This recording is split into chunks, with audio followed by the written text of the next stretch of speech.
Hello students, how are you all? I am Krishan Kumar. We discussed in our last lecture capacitor. ठीक है, तो capacitor के बारे में हम लोग पढ़ चुके थे और आज हम उस टॉपिक को आगे करेंगे. ये हमारा थर्ड लेक्चर है कैपेसिटर के ऊपर. तो इस थर्ड लेक्चर में हम क्या पढ़ेंगे? जनरली हम energy density, dielectrics, conducting slab, dielectric slab हम इसमें करेंगे. उसके अलावा रिडिस्ट्रीब्यूशन ऑफ करेंगे. Energy stored in a capacitor, last lecture में हमारा लास्ट ही टॉपिक था, एनर्जी कितनी स्टोर होती है कैपेसिटर के अंदर. तो उसी को आगे रिलेट करते हुए हम रिडिस्ट्रीब्यूशन निकालेंगे, लॉस ऑफ एनर्जी भी आज कैलकुलेट करेंगे. तो जो हमारा नया टॉपिक है उसको हम आज जो स्टार्टिंग का टॉपिक रहेगा वो एनर्जी डेंसिटी रहेगा. तो उसको हम देखते हैं एनर्जी डेंसिटी क्या होता है. Energy density of a capacitor हम कहेंगे कि इसमें जब हम एनर्जी डेंसिटी निकालना चाहते हैं तो इलेक्ट्रिक चार्ज पर यूनिट वॉल्यूम, कितना चार्ज कितने वॉल्यूम पे है, that is called energy density. हम ये बोलेंगे कोई भी चार्ज, जैसे मान लीजिए किसी में फ्लो कर रहा है, ठीक है, कैपेसिटर की बात करते हैं. कैपेसिटर क्या करता है? चार्ज को स्टोर करता है. तो यहाँ पे कितना चार्ज स्टोर करता है तो वो कैपेसिटर होता है. लेकिन हमें आज उसकी एनर्जी डेंसिटी निकालनी है. तो जब चार्ज उसने स्टोर किया कैपेसिटर ने तो उसके अंदर एनर्जी आई. तो एनर्जी का जो फॉर्मूला था कैपेसिटर का वो हम यहाँ पर डिस्कस कर रहे हैं. देखिए, तो हमने जो एनर्जी का फॉर्मूला पढ़ा था U equal to half CV², ये, और इसी का अनदर फॉर्म हमने पढ़ा था हाफ ऑफ, जैसे हम इसको कन्वर्ट कर लेते हैं, C हमारा क्या होता है, Q/V होता है. तो V से V कैंसिल हो जाएगा, ठीक है. या फिर CV² जो था हमारा, हम V को पुट कर सकते हैं, Q और C में कैलकुलेट करना चाहते हैं, V यहाँ से स्किप करना पड़ेगा हमें, ठीक है. तो V हटाते हैं तो Q हमारा किसके इक्वल होता है, यहीं पे लिख लेते हैं, Q इक्वल टू CV. तो V क्या हो जाएगा हमारा, Q/C. तो V², तो यहाँ पर ये वैल्यू इसमें उठा के पुट करनी है हमें. तो वैल्यू क्या आ जाएगी हमारे पास, 1/2C Q²/C². एक C कैंसिल हो जाएगा तो यहाँ से वैल्यू बनेगी हाफ ऑफ Q²/C. तो ये हमारे पास क्या रहेगा, एनर्जी डेंसिटी कैलकुलेट करेंगे अभी. लेकिन फिलहाल ये एनर्जी है, energy stored in a capacitor. तो energy stored in a capacitor क्या होगा, तो ये हम कैलकुलेट कर चुके हैं. लेकिन हमें ये नहीं बताना, अब हमें बताना एनर्जी डेंसिटी क्या होती है. तो उस पर समझते हैं. तो जो हमारी एनर्जी थी पर यूनिट वॉल्यूम कर दे तो एनर्जी डेंसिटी बन जाएगा, ठीक है. तो in a capacitor energy stored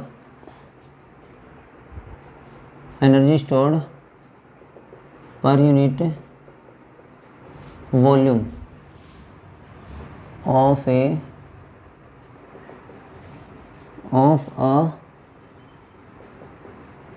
capacitor.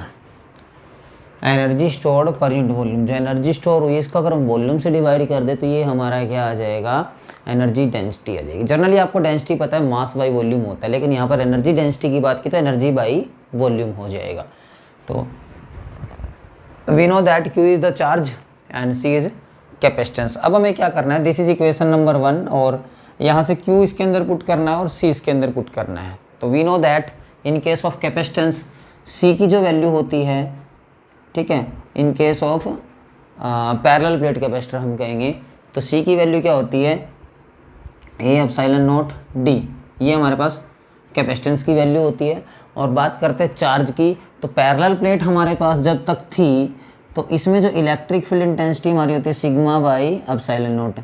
तो ये प्लस थे तो प्लस सिग्मा चार्ज डेंसिटी, ये माइनस, इनके बीच का डिस्टेंस कितना होता है, D होता है. टू पैरेलल प्लेट हैं ये, इनके बीच में जो हमारा इलेक्ट्रिक फील्ड इंटेंसिटी होती है that is equal surface charge density bye permittivity of free space. तो यहाँ से हम अगर E को थोड़ा सिंप्लीफाई करते हैं तो E हमारा क्या आता है उसको देखिए आप, E σ/ε0. Sigma surface charge density है तो सिग्मा की वैल्यू हमारे पास क्या होती है, चार्ज बाई एरिया, क्योंकि प्लेट है तो सरफेस एरिया होगा इसका, ठीक है. ये ध्यान रखना है हमें. अगर लेंथ होती तो सरफेस की जगह हम लेंथ का यूज़ करते. तो यहाँ पर सिग्मा की वैल्यू क्या आएगी, Q/ε0. तो ये इलेक्ट्रिक फील्ड की वैल्यू आ गई. इलेक्ट्रिक फील्ड की वैल्यू नहीं निकालनी, हमें क्या निकालना है, ऐसे चार्ज C हमें पता है और चार्ज अगर पता है तो एनर्जी हम कैलकुलेट कर लेंगे. लेकिन हमें एनर्जी भी नहीं निकालनी, हमें एनर्जी डेंसिटी निकालनी है. तो एक बार एनर्जी आ जाए फिर हम उसको वॉल्यूम से डिवाइड कर देंगे तो हमारे पास क्या आ जाएगा, एनर्जी डेंसिटी. तो देखिए अब यहाँ से हम चार्ज कैलकुलेट करते हैं. तो Q अगर हम यहाँ से कैलकुलेट करते हैं तो ये क्या आएगा, E/ε0. अब E क्या है, इलेक्ट्रिक फील्ड इंटेंसिटी, A क्या है, एरिया जो प्लेट है हमारे पास पैरेलल प्लेट, और ε0 क्या है, परमिटिविटी ऑफ फ्री स्पेस. अब हम इसको इक्वेशन नंबर 1 में इन दोनों को पुट करते हैं, ये चीज़ और ये चीज़, put in equation number first. तो u हमारे पास क्या है, half of q square by c। ये कहाँ से आए वो भी हमने बता दिया आपको।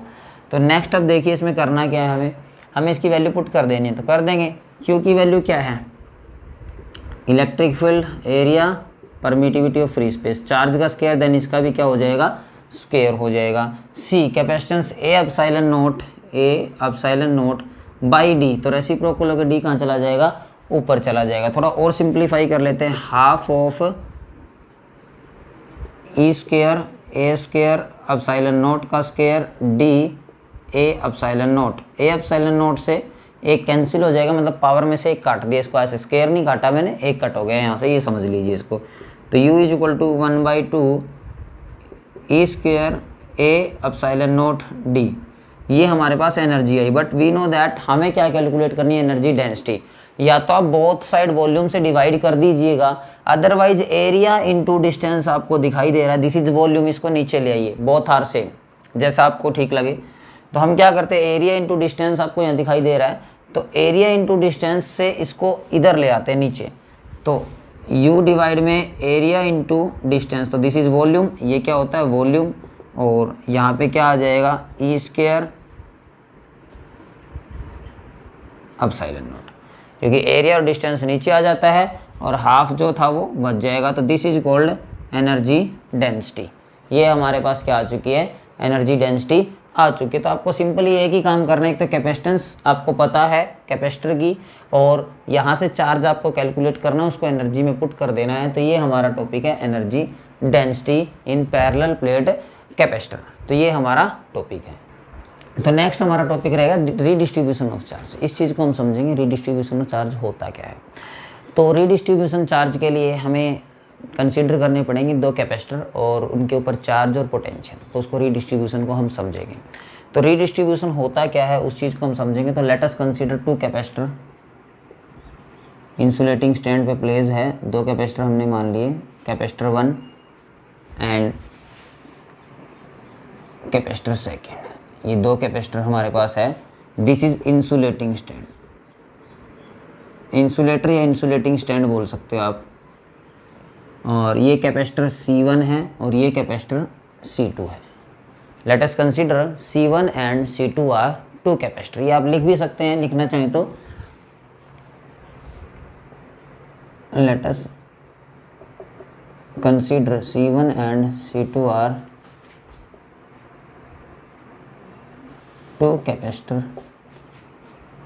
दो कैपेसिटर हैं हमारे पास, वन C1 अनदर C2, ये इनकी कैपेसिटी है, C1 और C2 इनकी कैपेसिटी हम कह सकते हैं। उसके बाद जो C1 कैपेसिटर है इसके ऊपर हम चार्ज मान लेते हैं कि Q1 चार्ज कैरी करता है ये, और इसके पास जो चार्ज है वो Q2 है, और इसका जो पोटेंशियल है वो V1 है और इसका जो पोटेंशियल है वो V2। तो हम आगे लिख लेंगे Q1 and Q2 are charges on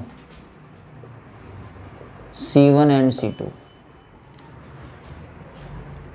V1 and V2 are potential applied। V1 और V2 हमने इसको पोटेंशियल दिया हुआ है। तो ये हमारे पास पता लग गया। तो वी कैन कैलकुलेट चार्ज, तो हम चार्ज देख सकते हैं दोनों का।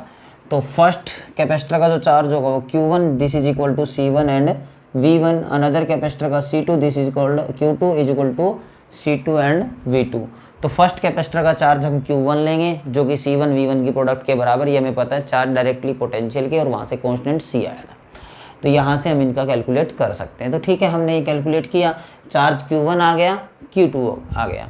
अब रीडिस्ट्रीब्यूशन में क्या है, जैसे हम इनको कॉन्टैक्ट में लाते हैं तो रीडिस्ट्रीब्यूट करते हैं तो चार्ज फ्लो करना शुरू करता है। We know that charge is flow always higher potential to lower potential till then when potential is equal. जब तक पोटेंशियल उनका क्या ना हो जाए, इक्वल ना हो जाए, तब तक चार्ज फ्लो करते रहेंगे। देखिए रीडिस्ट्रीब्यूशन में हमने इनको कनेक्ट कर दिया, ऐसे आप दिखा सकते हैं। जैसे ही आपने दोनों कैपेसिटर को कनेक्ट किया है तो वन है चार्ज Q1 एंड अनदर है charge Q2, one is potential V1 and another is potential V2। इन दोनों का पोटेंशियल V1 V2 है, charge Q1 Q2, capacitance C1 C2 है। तो हमें पता है in case of series combination, अगर हम जनरली बात करें, लेकिन हम रीडिस्ट्रीब्यूशन की बात कर रहे हैं यहाँ पर। तो रीडिस्ट्रीब्यूशन में हमें क्या बताना है कि जब तक चार्ज फ्लो करता रहेगा one capacitor to other capacitor, जब तक इन दोनों का पोटेंशियल बिकम इक्वल ना हो जाए, क्योंकि चार्ज ऑलवेज फ्लो करता है higher potential to lower potential. Charge जब हमारा हाइयर पोटेंशियल से लोअर जाएगा, जाता रहेगा, ये हाइयर हो सकता है, ये हाइयर हो सकता है, we don't know V1 is higher and V2 is higher, but we know that charge is always move higher potential to lower potential till then potential become equal. Last जब तक ये चलता रहेगा, जब तक पोटेंशियल क्या ना हो जाए, equal. After some time potential become common, जो पोटेंशियल होगा इनका इक्वल कर लीजिए, कॉमन कर लीजिए, तो दोनों का पोटेंशियल कुछ टाइम के बाद V आ गया, ठीक है। तो इनमें आफ्टर सम टाइम अगर हम वहाँ पे देखें तो जो पोटेंशियल है फाइनली कितना आ गया हमारे पास, V आ गया। But charge is always conserve, we know that charge is always conserve, can neither be create nor be destroy, you know that also. तो आपको पता है चार्ज ऑलवेज कंजर्व होता है, इट मीन्स हमें जो टोटल चार्ज है वो कंजर्व रहेगा। तो हम यहाँ पे जो टोटल चार्ज कैलकुलेट करेंगे उसको देखते हैं। टोटल चार्ज हमारा Q होगा जो कि इक्वल होगा Q1 प्लस Q2 के। आफ्टर सम टाइम की बात चल रही है, जब हमने चार्ज को क्या माना, Q, इट मीन्स यहाँ पे जो चार्ज की वैल्यू है वो हम पुट करेंगे, इसका जो फाइनल रहेगा बाद में क्या होगा, देखिए कैपेसिटेंस C1 पोटेंशियल V हो जाएगा, कैपेसिटेंस C2 बट पोटेंशियल क्या रहेगा, V रहेगा। यहाँ पे स्टार्टिंग में Q1 क्या था, C1 V1 प्लस में Q2 क्या था, C2 V2, ये हमारे पास चार्ज था, ठीक है। तो यहाँ से हमें पोटेंशियल कॉमन मिल गया तो हम इसको निकाल लेंगे बाहर, C1 plus C2 is equal to C1 V1 plus में C2 V2। और यहाँ से अगर आपको कॉमन पोटेंशियल का भी कैलकुलेट करना हो तो we can easily calculate C1 V1 C2 V2 C1 plus C2। आपको कभी भी रिडिस्ट्रीब्यूशन में अगर पोटेंशियल इनका कॉमन कैलकुलेट करना पड़ जाए तो हम इजीली इसको क्या कर सकते हैं, कैलकुलेट कर सकते हैं। कैसे, हमें स्टार्टिंग में दोनों की कैपेसिटेंस जो कि पता होगी और अप्लाइड पोटेंशियल हमें पता होना चाहिए। जब तक पोटेंशियल में डिफरेंस रहेगा, यू नो दैट जब भी हम कोई बैटरी या सेल लगाते हैं किसी सर्किट में तो वो कब तक मूव करता है चार्ज, जब तक उनके बीच में पोटेंशियल डिफरेंस होता है टर्मिनल के बीच में। जैसे ही पोटेंशियल डिफरेंस इक्वल होगा चार्ज मूव नहीं करेगा, और चार्ज मूव नहीं करेगा तो इलेक्ट्रिसिटी नहीं होगी, क्योंकि चार्ज मूव करता है तो करंट बनता है। ये हम पहले पढ़ चुके हैं 10th क्लास में। नेक्स्ट हमारा जो चैप्टर यूनिट रहेगी वो भी इसी पे रहेगी, लेकिन फिलहाल आपको जो करना था कॉमन पोटेंशियल हमें कैलकुलेट करना था और हमने कैलकुलेट कर लिया C1 V1 plus C2 V2 by C1 plus C2। तो अब इसमें हम एनर्जी निकालेंगे, लॉस ऑफ एनर्जी की, कैपेसिटर की एनर्जी का लॉस कितना होता है, ठीक है। तो देखते हैं हमारा तो जैसा कि हमने कॉमन पोटेंशियल कैलकुलेट किया तो उसी पे हम करेंगे loss of energy in redistribution of charges. Loss of energy in redistribution charges की हम बात करेंगे यहाँ पर। जब कैपेसिटर हमने रिडिस्ट्रीब्यूट करते हैं वो उनको कंबाइन किया हुआ है, एक कॉमन पोटेंशियल बनता है, चार्ज फ्लो करता है, ठीक है, higher potential to lower potential. तो उस दौरान एनर्जी कितनी लॉस करता है कैपेसिटर, ये हमें देखना है। तो वो लॉस ऑफ एनर्जी हम यहाँ पर कैलकुलेट करेंगे कि एनर्जी कितनी वो लॉस करेगा। तो उसके लिए हमारा कॉमन पोटेंशियल बहुत इंपॉर्टेंट है, तो पहले वही लिख लेते हैं, उससे ही ये सोल्व होगा। तो जो हमने कॉमन पोटेंशियल कैलकुलेट किया था V is equal to, you know that C1 V1 plus C2 V2 by में C1 plus C2, this is common potential, ये यूज़ होगा हमारा, ठीक है। तो in case of loss of energy we have to let, हमें मानकर चलना पड़ेगा कि जो इनिशियल एनर्जी थी तो इनिशियल केस हम लेके चलेंगे फाइनल एनर्जी। और लॉस ऑफ एनर्जी में एक बात आप ध्यान रखेंगे, हमेशा इनिशियल में से फाइनल को माइनस करेंगे, ना कि फाइनल में से इनिशियल को माइनस करेंगे। उसका रीजन क्या है, क्योंकि जो इनिशियल एनर्जी है वो ज़्यादा है तभी तो लॉस हो रहा है। अगर इनिशियल कम होती तो फिर तो लॉस होता ही नहीं, फाइनल एनर्जी ज़्यादा होती तो इसका मतलब अगर इनिशियल एनर्जी ज़्यादा है, इनिशियल इट मीन्स फाइनल कम है तो लॉस होगा, उसी को हम बोलते हैं लॉस ऑफ एनर्जी। तो इस दौरान लॉस कितना होता है उसको हम कैलकुलेट करेंगे। तो यू नो दैट एनर्जी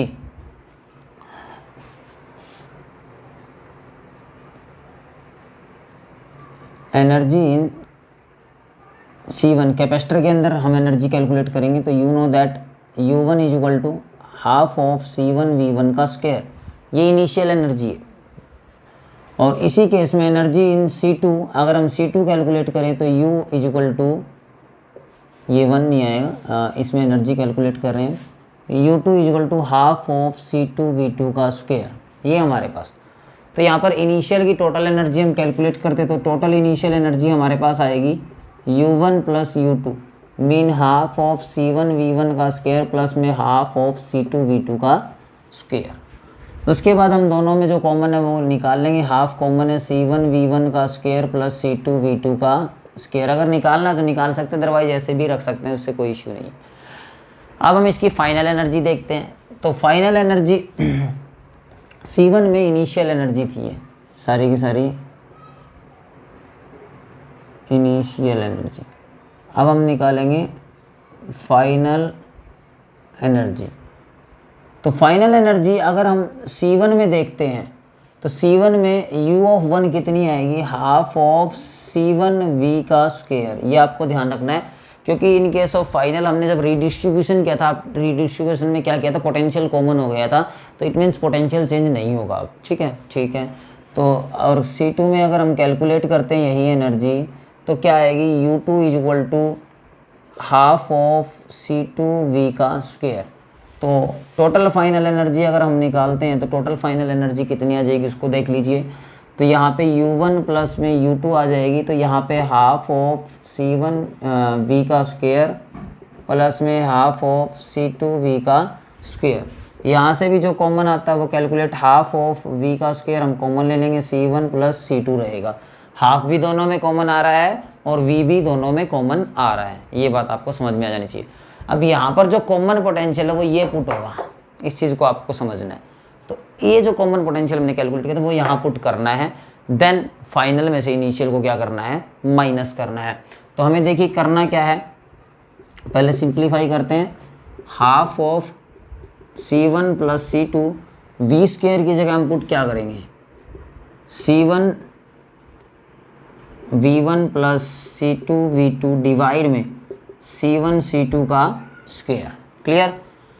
और हमें यहाँ से क्या दिख रहा है, इस स्क्वायर को हम खोल सकते हैं, कैसे, इसका स्क्वायर अलग से और इसका स्क्वायर अलग से, तो एक पावर यहाँ से क्या हो जाएगी, कैंसिल हो जाएगी। ठीक है, तो यहाँ से फाइनल क्या बचेगा, हाफ ऑफ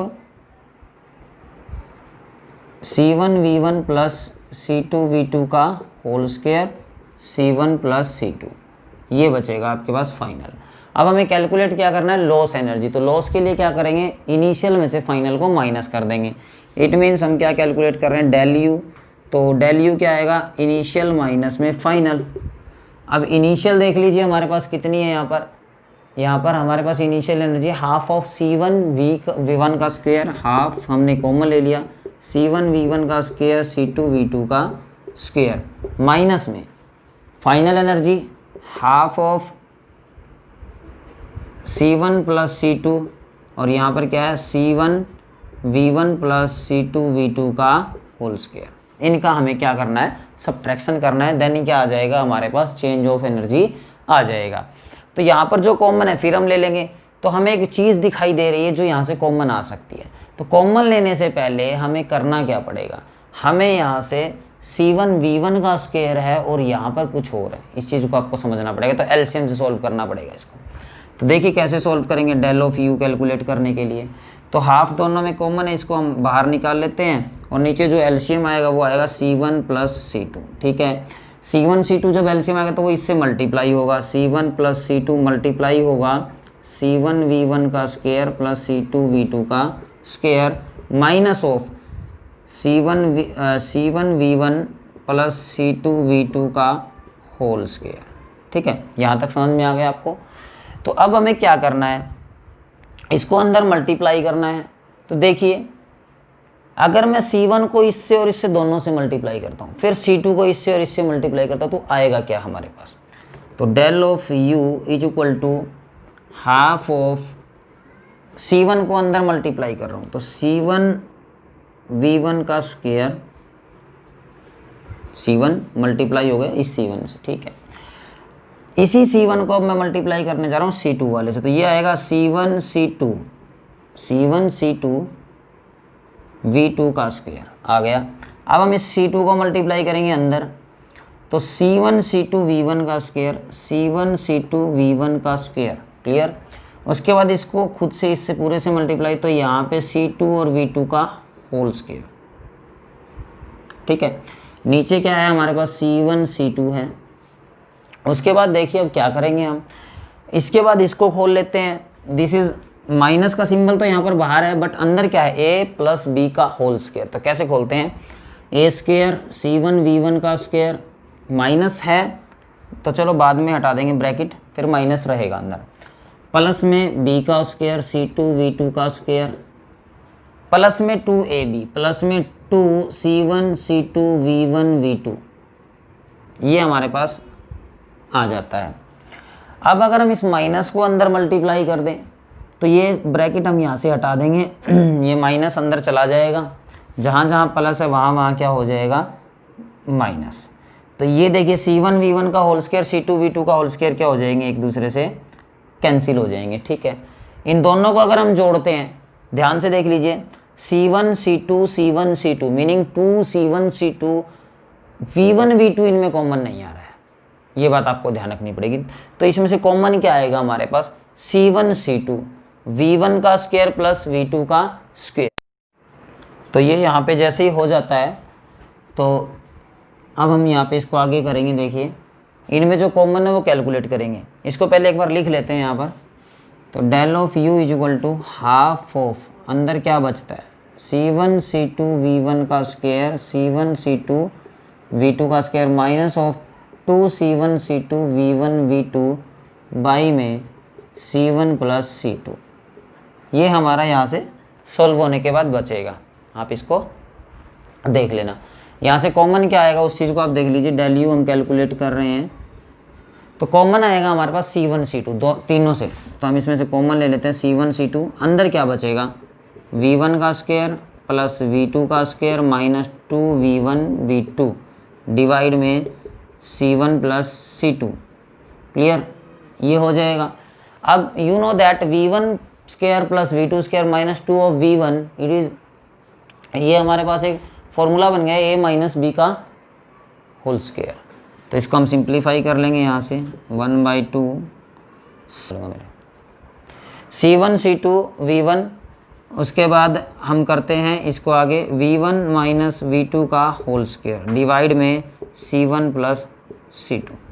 तो यहाँ पे ये हमारा सोल्व हो जाता है, जिसमें हम अगर चेंज ऑफ एनर्जी कैलकुलेट करना चाहें तो half of C1 C2 V1 minus V2 का होल स्क्वायर और C1 C2 आएगा। इसको आप बस ये देख लीजिएगा, पहले आपको इनिशियल में जो एनर्जी है उनका सम करके इनिशियल एनर्जी कैलकुलेट करनी पड़ेगी, देन फाइनल में जो पोटेंशियल है वो कॉमन रहेगा, और पोटेंशियल कॉमन की आपको वैल्यू पुट करनी पड़ेगी, जो हमारा पिछला टॉपिक था वहाँ से। और इनके बाद इनका जब माइनस करो तो हमेशा ध्यान रखना एलसीएम करके कोई गड़बड़ ना करना माइनस करते हुए। उसके बाद ये चेंज ऑफ एनर्जी कह सकते हैं, लॉस ऑफ एनर्जी है हमारी रीडिस्ट्रीब्यूशन ऑफ चार्जेस के अंदर।